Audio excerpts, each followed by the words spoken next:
I'm Michael Cherkas, the creator of Red Harvest, the graphic novel about the Holodomor in Ukraine, and you're listening to the True North Country Comics podcast.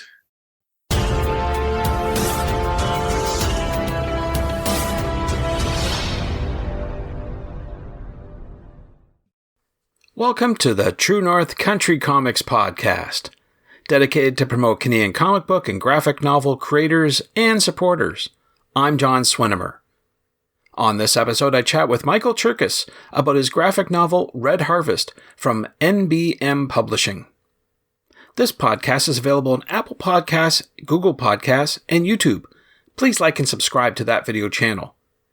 And if you want to help the site and the podcast, please consider supporting the effort by chipping in at ko-fi.com/True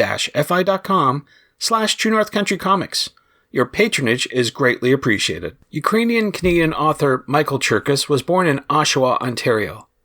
He's worked for over 30 years as a graphic designer, art director, cartoonist, and illustrator. He still enjoys using non-repro blue pencils, brush, India ink, and paper when making comics.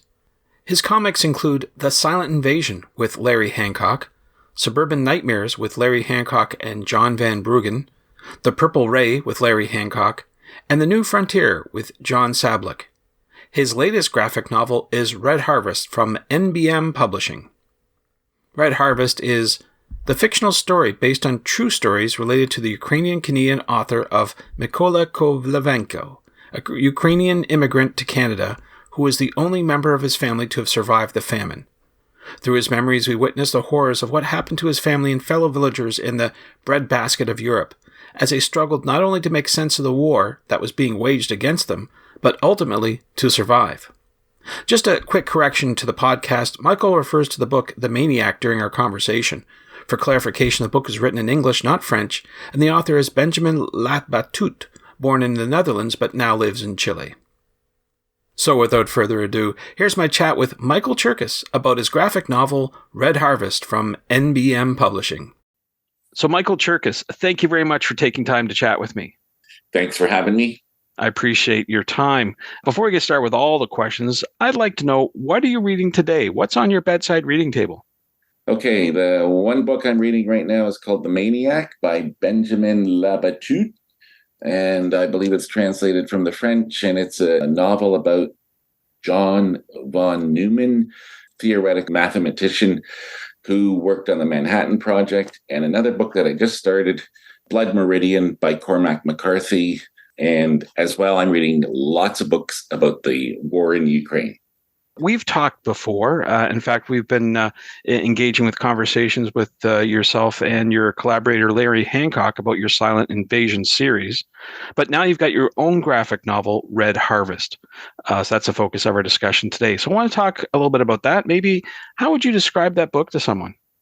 I would call it historical fiction based on real events. Basically, I did a lot of research on the Holodomor, the famine in Ukraine in 1932 and 33. That is, I read and watched videos of survivors' accounts of the time.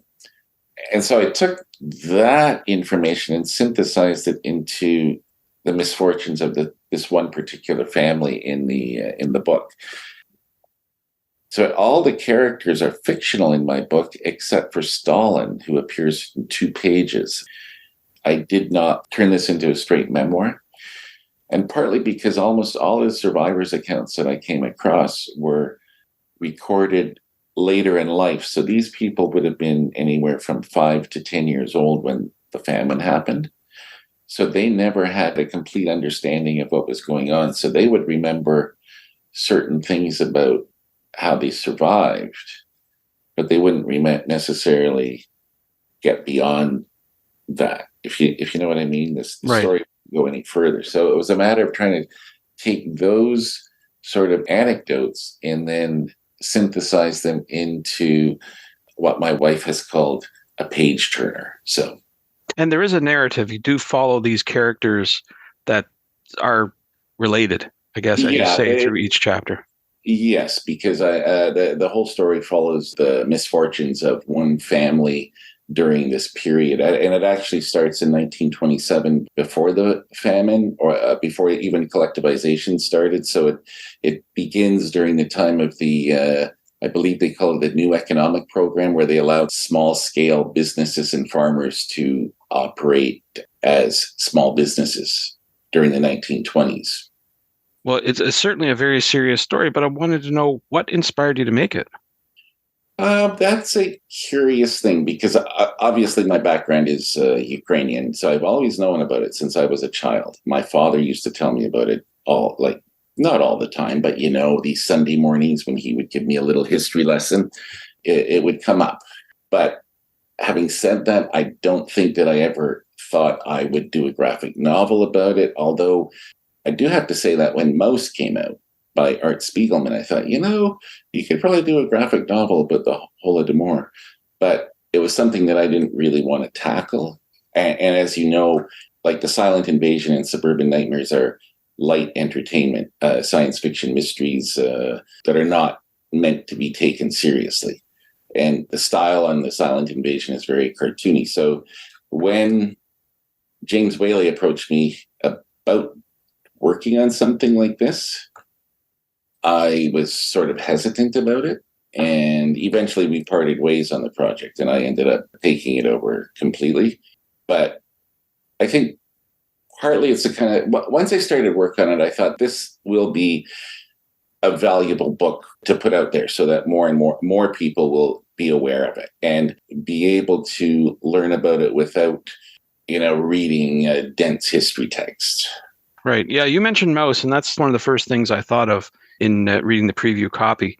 That sort of intense situation of the history that we hope we never go through again. But here it is, you can read about it, as you said, without having to read many textbooks. Well, what do you hope readers take away after looking at your book? I just hope that they come away knowing about this event, because, it was a suppressed event, right? When it happened, the Soviets denied it was happening.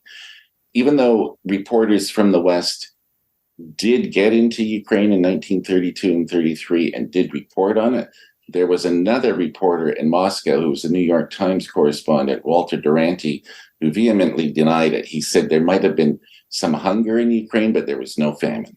The Western authorities bought it hook, line, and sinker. So by 1940, people weren't talking about it anymore. Within the Soviet Union, you couldn't talk about it. I have an acquaintance of mine in comics, a Russian cartoonist who lives in Brooklyn. I was talking to him about it. He said he never learned about it at all when he was growing up in school there. And his mother wouldn't talk about it, right? But again, they lived in St. Petersburg. It was probably not even on their radar. Exactly. Yeah. Do you think there's lessons in your book that audiences of today could learn? That's a hard question. That is a hard question. Are there lessons that could be learned? Well, you know what? Tyrants are evil. And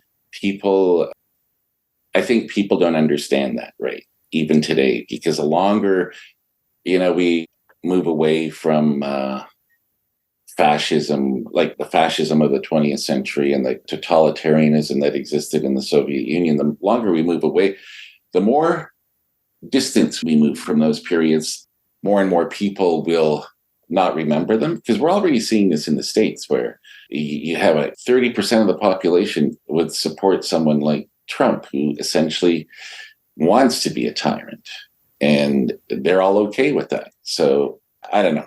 I just hope that people come away from it knowing that imposing these draconian measures from above, like happened in the Soviet Union, never lead to happy outcomes. Right. I've always said, and I think, I forget who originally said, but if we don't learn from history, we're doomed to repeat it. Yeah. And I think there's something in there in your book that certainly people should recognize and hopefully avoid. Well, interesting thing about this Ukrainian famine is that, the Ukrainian community knows about it, but I don't know how many people even know that in Kazakhstan at the same period of time, 50% of the population died in the famine there when the population in Kazakhstan, and I actually don't know what the political makeup of the Soviet Union was in 1932, 33. I don't think Kazakhstan existed then as it exists now. I think it was part of a larger autonomous republic within the Soviet Union, but at the time they had 4 million people. This was a society that was primarily nomadic. And in the 1930s, Stalin decided to put them all on factory-sized farms. And they had no idea what was going on. 2 million of them died. So 50% of the population. And very few people know about that.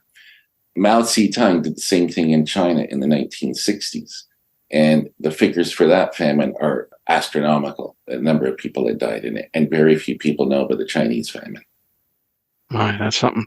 Well, speaking of history, you were recently joined to do a talk with another creator, Josh Rosen. His recent book about history comics World War II was a graphic novel. So you both gave a talk under this guise of history in comics and graphic novels. I wanted to get the response when you were presenting your book and chatting about it. What response did you get from the audience?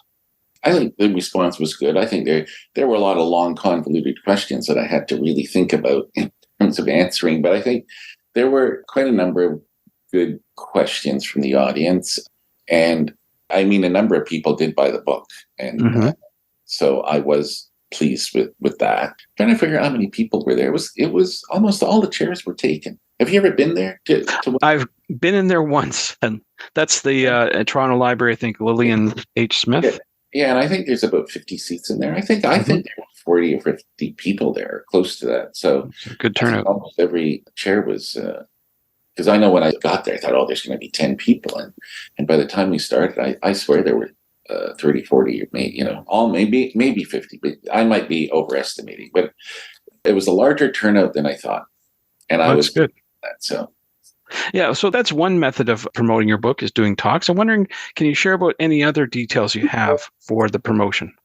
Well, I'm having another promotion at the St. Volodymyr Institute in Toronto, which is a Ukrainian cultural center downtown. I'm having another talk there where I'm going to be interviewed by a woman from the Holodomor Research and Education Consortium about it. Other than that, during the summer, I did a lot of pre-publication promotion at various conventions. I mean, Larry and I went to, actually started back at TCAF I think it was in April this year. I was promoting it with small handouts, a small excerpt from the book.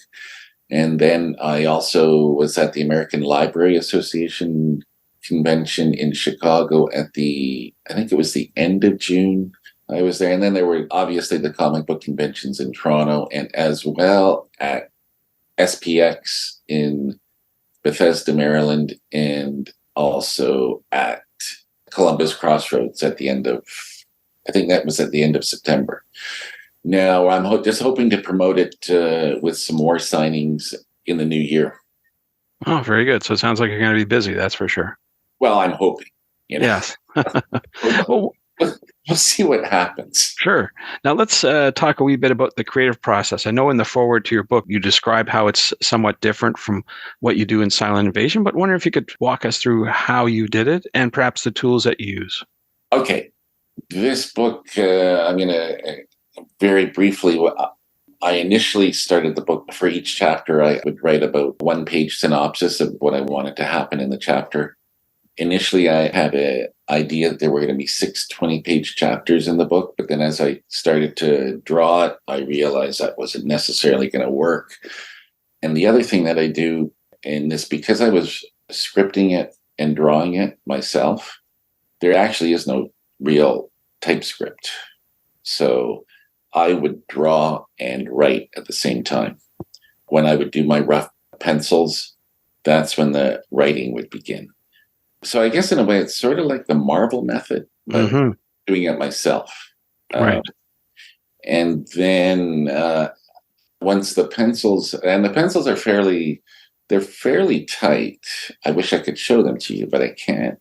And then I would use a light table to finish the art. And the art is finished it's done in this very sketchy, scribbly style, finished in a ballpoint pen. And if anybody's familiar with the Silent Invasion, it's the exact opposite of what the Silent Invasion looks like, which is done with a big fat brush with lots of ink all over the page. And the artwork as well is done smaller than the Silent Invasion art. My Silent Invasion art was, the actual art was 11 inches wide by 16 and a half inches high, which is larger than most normal comic book pages nowadays. And this artwork was 8 inches by 12 inches, so it's a lot smaller. And the sketchiness, one of the reasons I did this was to give the book sort of a sense of being drawn on the fly. It could have been drawn on the fly like at the time, and it's something that is snuck out of the Soviet Union. Right. Yeah. Well, it's very impressive, that's for sure. It definitely gets the idea across. We've been talking about your book, The Red Harvest, and I know we've hinted about Silent Invasion. Do you have any other upcoming projects that you can talk about? Well, Larry and I have been working on a superhero satire, which I think we've talked about in the past when we spoke with you, called The Purple Ray, which actually we began this project 20 years ago, and we have one chapter finished. Each chapter is supposed to be 24 pages. It's a 6-chapter story, and it's called The Purple Ray. And actually, it should be called Nikola Tesla's Purple Ray, because, he invented the purple ray.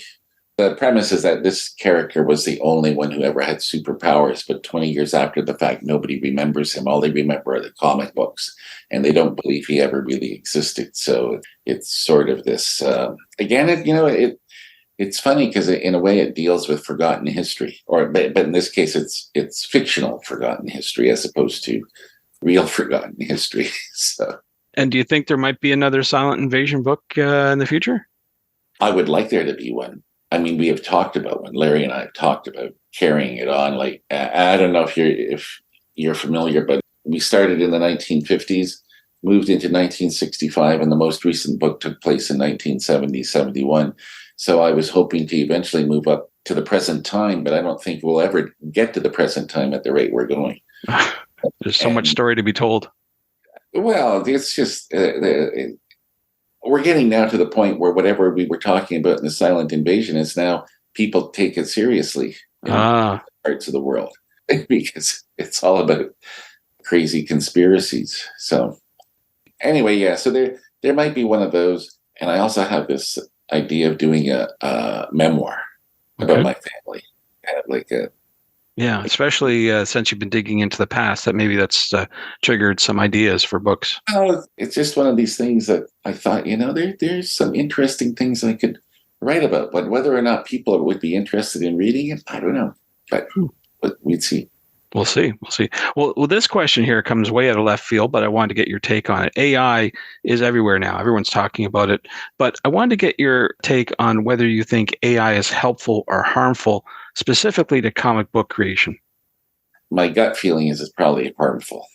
We actually, because the way AI works right now, like if you type in some prompts into one of these artwork AI software or apps that make artwork, I think what they do is, don't they scan the internet to see what's out there, and then they come back with some weird conglomeration? And I've tested it out because, oddly enough, in my other life, I'm a designer. And I was working on a magazine. I think it's the current issue that just finished. At the beginning, when we had our first production meeting, the editor said, "We are thinking about doing a cover generated by AI." And I thought it was like, it came right out of left field. And then I started reading about it, about what this is. And it just feels like you're taking a bunch of images from, you're grabbing from 1,000 different images on the internet. It just felt very like there was a lot of copyright infringement going on here that it didn't make sense to me. The images that when I did a prompt for AI for doing something, all the images that came back were all really wonky, and I didn't think they were very good. Kind of morally against it. Right. Just to go back, that inquiry that came at that meeting about doing the cover with AI, was that to show an example, or was that something that's... One of the people being profiled in the magazine is involved in doing AI for lawyers, for writing contracts and things that are written by, where every paragraph, these long contracts, paragraphs are just cobbled together from other sources, right? And so this is some way basically to speed up the process where there's nothing really creative being done in these contracts. They're just scouring the internet to put it together. So they thought doing an AI illustration would be the perfect thing to do for it. But I just found it really bizarre. I started reading articles on it at the time. I said, it made no sense to me. And the funny thing about it is that the other thing I did at the same time, I used AI to generate articles about 3 of the people that they were profiling in the magazine. But at no point did they, and this is the other odd thing about people who aren't designers, they did not consider using AI to write an article. They wanted to use AI to draw a picture. And that I found really kind of reprehensible too. They wouldn't even suggest AI to write the article. Yeah, definitely a lot of concern, that's for sure. So we've been talking about your book, Red Harvest, and potentially some other books coming along. I'm wondering, where do you recommend people go online to find out about your current and your future projects?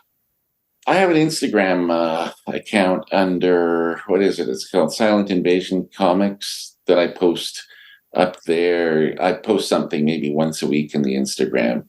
There may be artwork or something from current work.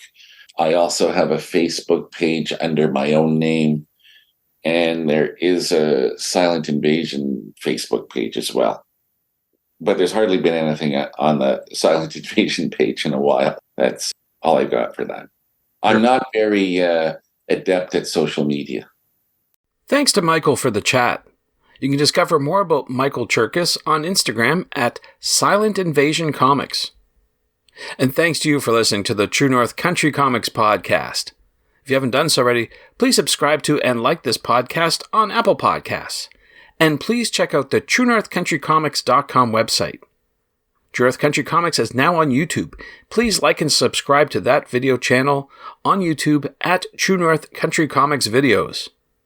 You can follow along at True North Country Comics on most social media sites. Remember to send your feedback to John at TrueNorthCountryComics.com. And if you want to help the site and the podcast, please consider supporting the effort by chipping in at ko-fi.com/TrueNorthCountryComics. Your patronage is greatly appreciated. Thanks for listening, and come back soon for another episode. Bye for now. True North Country Comics Podcast is copyright True North Country Comics, copyright 2023.